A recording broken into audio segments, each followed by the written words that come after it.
Jimmy Dore was called out by this streamer named Sean.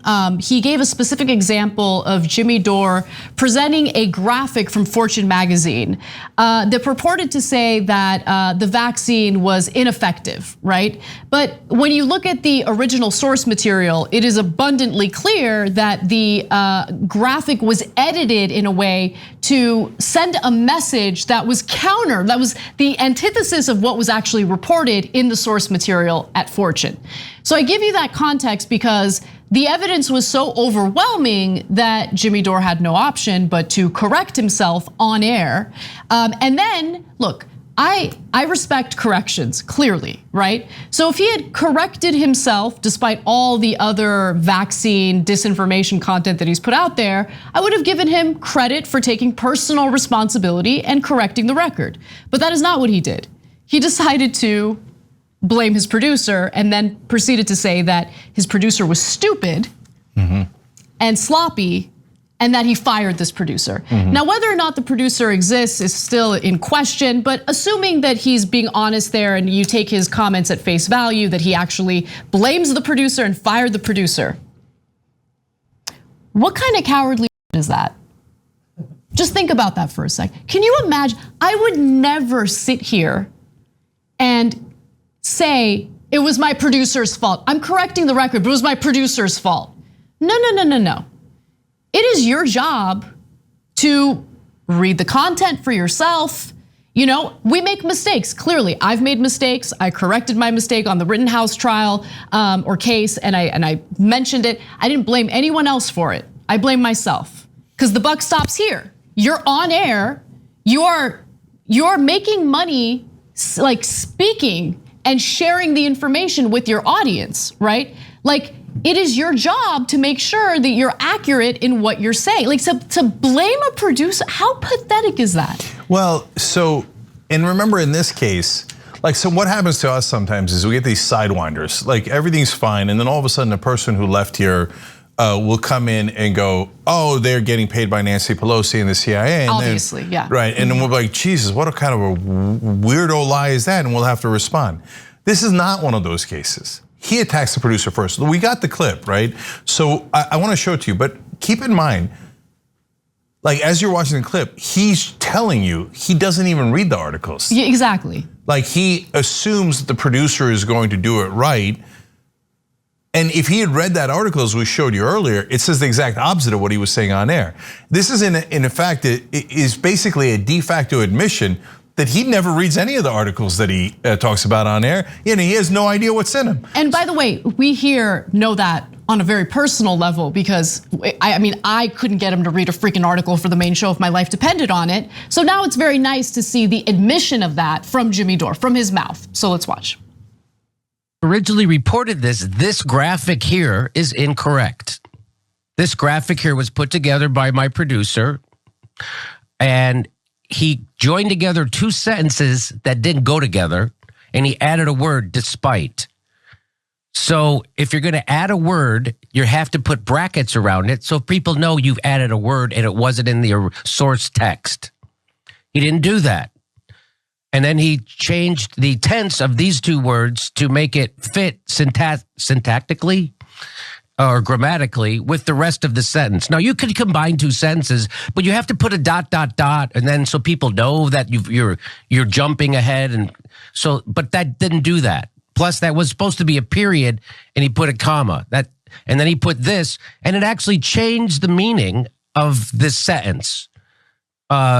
It didn't mean what. So, by the way, doesn't change. So I have to cover that, right? Because that was up. And I didn't know about that. I had to trust my producer that we went over the story. He put it together. I had no idea he was going to take two sentences, jam them together, and add a word without putting it in a bracket. So I had no idea when I did this segment originally that had happened.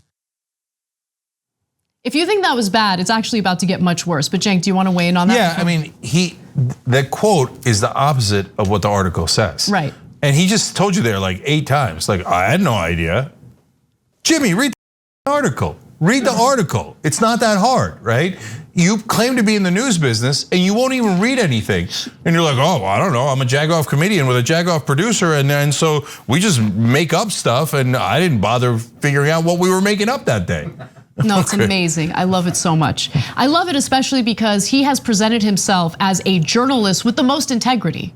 And he goes around calling everyone else libs and all sorts of names because they're not doing a good job. He's the one who's doing a good job. He's the courageous on-air host who's giving you the information that you need to know, except for when he gets caught lying to you and then blames it on his producer. Like I said, it gets worse. Let's watch.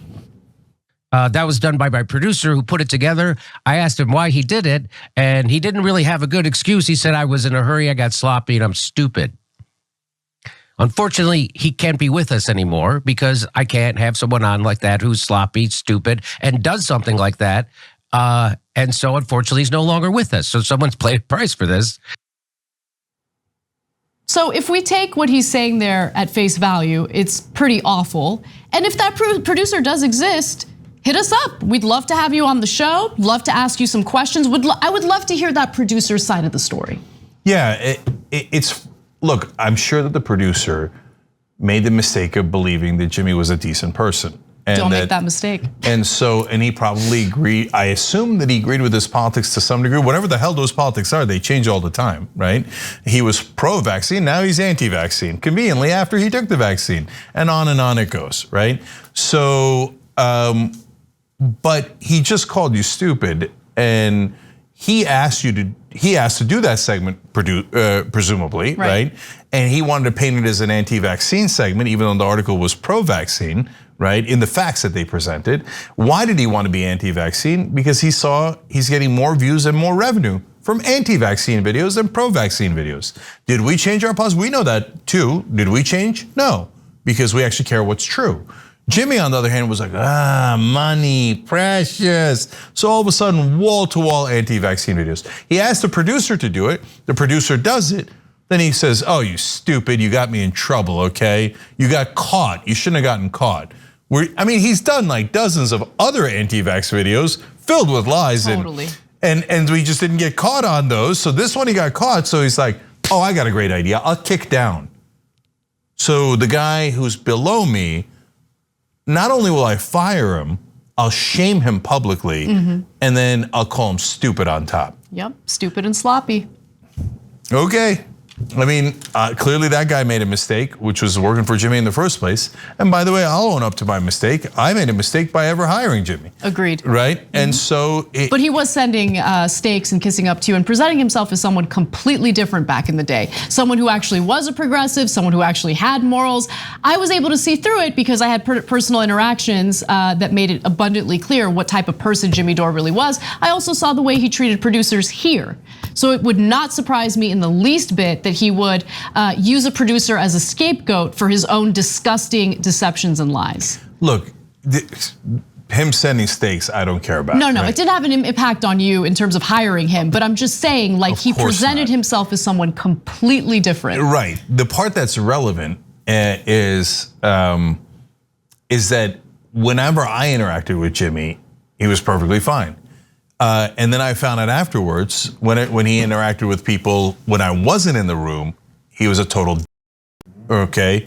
And so the worst kind of guy in the world is a kiss up, kick down guy. Yep. And everyone who works here knows I'm the exact opposite. I kick up, and I think I treat folks that work here really well, okay? And so that's why we got a lot of love here, we got a camaraderie, etc. And then when you see Jimmy doing it publicly, right?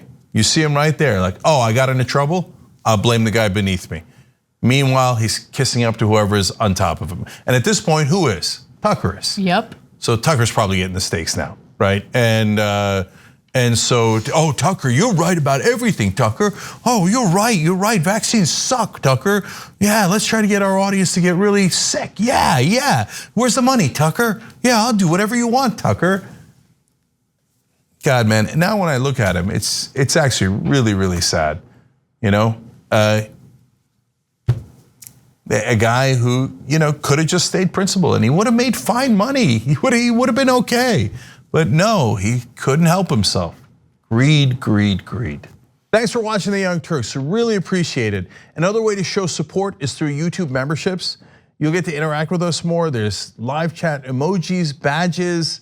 You've got emojis of me, Anna, John, JR. So those are super fun. But you also get playback of our exclusive member-only shows and specials right after they air. So all of that, all you gotta do is click that join button right underneath the video. Thank you.